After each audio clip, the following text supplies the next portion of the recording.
ফলে ২৪-এর গণ অভ্যুত্থানকে ব্যর্থ করে দিতে, ২৪-এর গণ অভ্যুত্থানের প্রজন্মকে প্রতারিত করতে সকল ধরনের আয়োজন সম্পন্ন হয়েছে। ফলে যারা এখনই সমীকরণ মিলায়ে ফেলছে তারা ভুল পথে হাঁটছে। গত ১ বছর ছাড় দিয়েছি, জুলাই ঘোষণাপত্রে ছাড় দিয়েছি, জুলাই সনদে কোনো ছাড় হবে না। গণ অভ্যুত্থানের ১ বছরে আমরা কি পেলাম, তরুণরা কি পেল, দেশ কতটুকু পরিবর্তন হলো, কারণ এই হিসাব নিকাশ না করে নিলে আমরা বুঝবো না আমাদের আগামীর দায়িত্বটা কি। গণ অভ্যুত্থানের ১ বছরে আমাদের আকাঙ্ক্ষা পূরণ হয় নাই। যে নতুন বন্দোবস্তের জন্য আমরা লড়াই করেছিলাম, জীবন দিয়েছিলাম, জীবন দিতে প্রস্তুত ছিলাম, সেই নতুন বন্দোবস্ত, নতুন বাংলাদেশ আমরা পাই নাই। ফলে আমরা সেই সময় থেকে এখন পর্যন্ত বলে এসেছি, এই জন্য আমাদের জুলাই গণ অভ্যুত্থান সমাপ্ত হয় নাই। আমাদের এই লড়াই, তরুণদের এই লড়াই, এই দায়িত্ব সমাপ্ত হয় নাই। আমরা দেখেছি ৭১ পরবর্তী বাংলাদেশে কিভাবে লুটপাট হয়েছে, কিভাবে রক্ষী বাহিনী তৈরি করে গণতন্ত্রকে হত্যা করা হয়েছে, লুটপাট করা হয়েছে, বাকশাল কায়েম করা হয়েছিল। আমরা দেখেছি ৯০-এর গণ অভ্যুত্থানের পরেও যেই প্রতিশ্রুতি জনগণকে দেওয়া হয়েছিল, ছাত্র সমাজকে দেওয়া হয়েছিল, সেই প্রতিশ্রুতি রক্ষা করা হয় নাই। ফলে ২৪-এর গণ অভ্যুত্থানকে ব্যর্থ করে দিতে, ২৪-এর গণ অভ্যুত্থানের প্রজন্মকে প্রতারিত করতে সকল ধরনের আয়োজন সম্পন্ন হয়েছে। কিন্তু আমরা বলতে চাই, সমীকরণ এখনই শেষ হয়ে যায় নাই। ফলে যারা এখনই সমীকরণ মিলায়ে ফেলছে তারা ভুল পথে হাঁটছে। গণ অভ্যুত্থানের শক্তি, তারুণ্যের শক্তি এখনো রাজপথে আছে, এখনো মাঠে আছে। গত ১ বছর ছাড় দিয়েছি, জুলাই ঘোষণাপত্রে ছাড় দিয়েছি, জুলাই সনদে কোনো ছাড় হবে না। ১% ছাড়ও জুলাই সনদে দেওয়া হবে না। যেই মৌলিক সংস্কারের রূপরেখা জনগণের পক্ষ থেকে ঘোষণা করা হয়েছে, যেই মৌলিক সংস্কার, যেই নতুন বন্দোবস্তের কথা আমরা বলেছি, যেখানে গণতন্ত্র নিশ্চিত হবে, স্বৈরাচার আর ফিরে আসতে পারবে না, রাষ্ট্র কাঠামোকে গণতান্ত্রিক হিসেবে করে তুলব, সেই জুলাই সনদে আমরা ১ বিন্দু পরিমাণ ছাড় দিব না। আমরা নির্বাচন চাই। নির্বাচন, গণতন্ত্র, ভোটাধিকারের জন্যই আমাদের লড়াই ছিল। কিন্তু আমরা এর সাথে এও বলেছি, পরিবর্তনের মধ্য দিয়ে বাংলাদেশকে যেতে হবে। বাংলাদেশের এই মুহূর্তে সবচেয়ে বড় সংকট হচ্ছে স্থিতিশীলতা এবং জাতীয় ঐক্য ধরে রাখা। যদি রাজনৈতিক দলগুলো, রাজনৈতিক শক্তিগুলো নিজেদের মধ্যে জাতীয় ঐক্য ধরে রাখতে না পারে, দেশের স্থিতিশীলতা নিশ্চিতে নিজেদের মধ্যে ছাড় দেওয়ার মানসিকতা তৈরি না হয়, ফলে আরেকটি ১-১১ আসবে। কারণ আমরা ইতিহাসে এটাই দেখেছি। আমরা মনে করি রাজনৈতিক সমস্যার সমাধান রাজনৈতিক দলগুলোকেই বসে করতে হবে এবং সেই সংস্কৃতি বাংলাদেশে কায়েম করতে হবে। যদি রাজনৈতিক দলগুলো ব্যর্থ হয়, লাভবান হবে ডিজিএফআই, লাভবান হবে অরাজনৈতিক শক্তি, লাভবান হবে বিভিন্ন বৈদেশিক শক্তি। আমরা গণ অভ্যুত্থানের ফলে যেই জাতীয় ঐক্যের স্বার্থে, বাংলাদেশের স্থিতিশীলতার স্বার্থে গত ১ বছর ধরে গণ অভ্যুত্থানের শক্তি, বৈষম্য বিরোধী শক্তি, জাতীয় নাগরিক পার্টি বারবার ছাড় দিয়ে গিয়েছে। কিন্তু ছাড় দিতে দিতে আমরা শেষ প্রান্তে এসেছি। আমরা এবার ছাড় দিব না।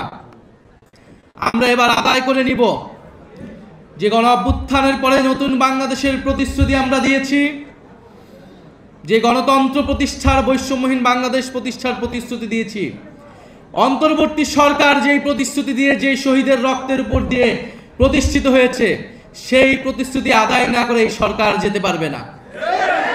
সেই প্রতিশ্রুতি বাস্তবায়ন না হওয়া পর্যন্ত কোনো রাজনৈতিক দল ক্ষমতায় আসতে পারবে না। ফলে আমরা এখনো বলবো, আসুন জাতীয় ঐক্যের স্বার্থে, স্থিতিশীলতার স্বার্থে আমরা সেই প্রতিশ্রুতিগুলো একে একে পূরণ করি। আজকে জাতীয় যুব দিবস, জাতীয় যুব সম্মেলন, ফলে যুবকরা একত্রিত হয়েছে। আমরা দীর্ঘ সময় ধরে আপনাদের স্বপ্ন, সম্ভাবনার কথা শুনেছি। আমরা দেখেছি বিগত 16 বছরে এদেশের তরুণদের সাথে কিভাবে ট্রিট করা হয়েছে। শুধু 16 বছর নয়, আমরা গত 54 বছরের ইতিহাসও দেখেছি। তরুণরা বারবার রক্ত দিয়েছে, বারবার রুখে দাঁড়িয়েছে, বারবার স্বৈরাচারের বিরুদ্ধে দাঁড়িয়েছে এবং বারবার প্রতারিত হয়েছে। গত 16 বছর ধরে বারবার রাজনৈতিক দলগুলোর পক্ষ থেকে, ফ্যাসিবাদ বিরোধী দলগুলোর পক্ষ থেকে আহ্বান করা হয়েছিল, তরুণরা কেন রাজপথে নেমে আসছে না, ছাত্ররা কেন রাজপথে নেমে আসছে না। জেনজিরা অ্যাপলিটিক্যাল, তারা রাষ্ট্র নিয়ে ভাবে না, সমাজ নিয়ে ভাবে না। এই জেনজিরা কিন্তু সেই ভুল ভেঙেছে, তারা প্রমাণ করে দিয়েছে তারা রাষ্ট্র, সমাজ, দেশ নিয়ে ভাবে।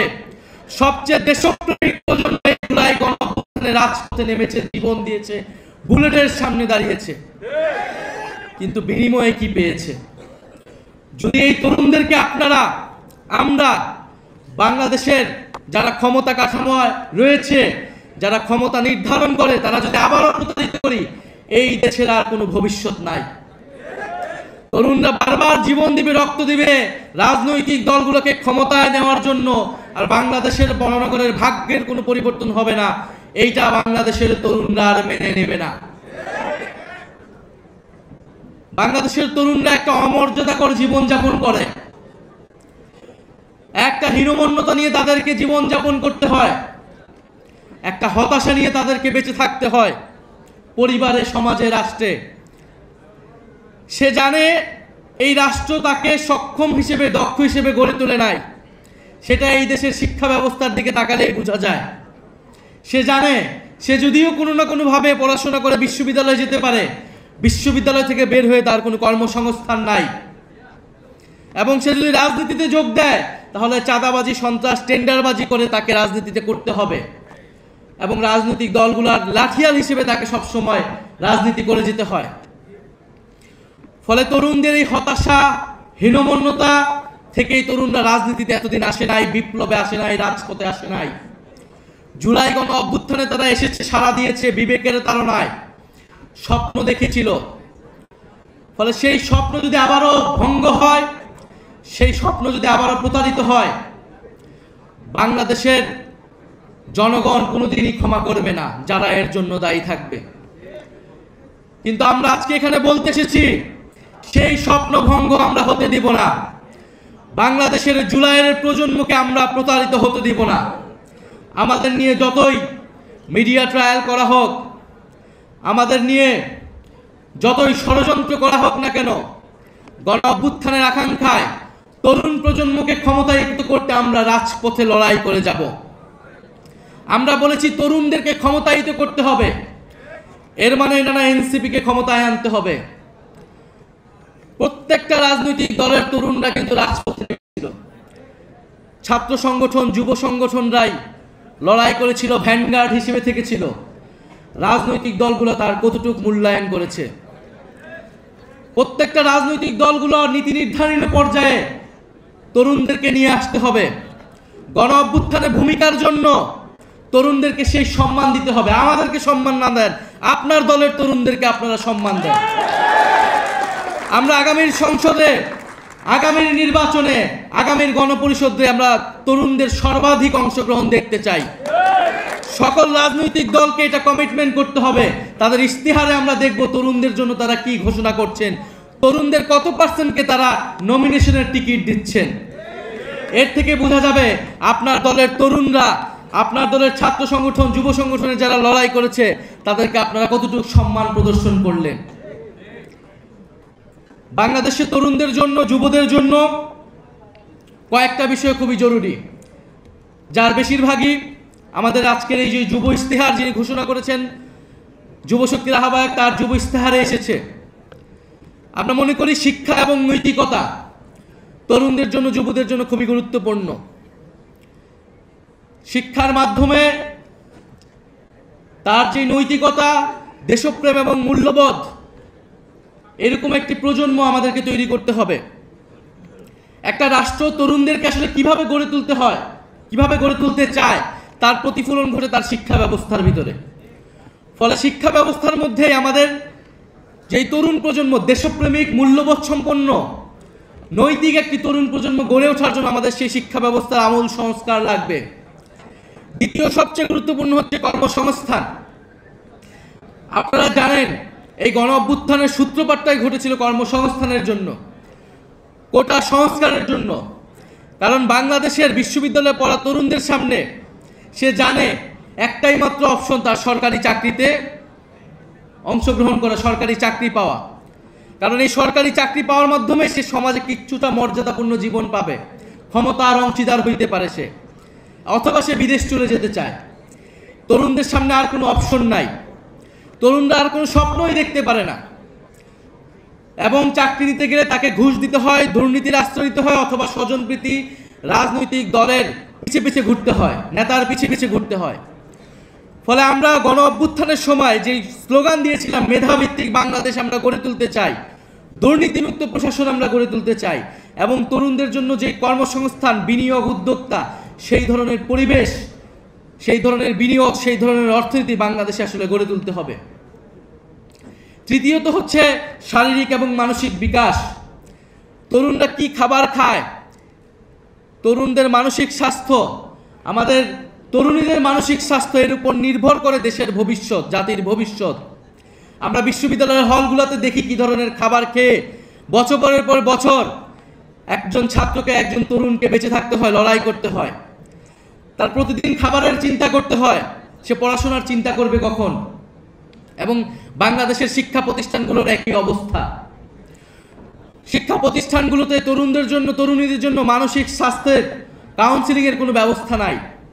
যারা রাজনীতিতে আসে, বিশেষত মেয়েরা, আপনারা দেখেছেন গণ অভ্যুত্থানের পরে বৈষম্যবিরোধী ছাত্র আন্দোলনে যেই হাজার হাজার মেয়েরা অংশগ্রহণ করেছিল এবং পরবর্তীতে রাজনীতি করার স্বপ্ন দেখেছিল, তারা বেশিরভাগ বাসায় চলে যেতে বাধ্য হয়েছে।